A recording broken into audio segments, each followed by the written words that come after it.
Hi, welcome to Pyrography Made Easy. I'm Brenda. I've done a number of projects featuring flowers that I've created for my wallflower series.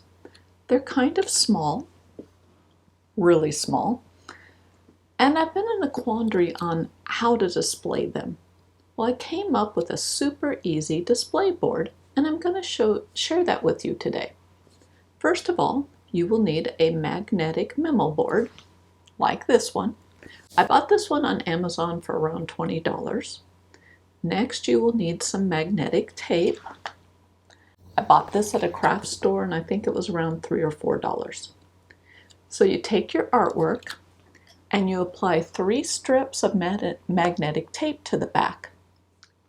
After you get the tape applied, press firmly along it to remove any air bubbles.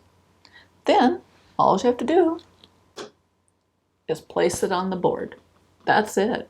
For under $25, I have a displayed board that has lots of room for more flowers.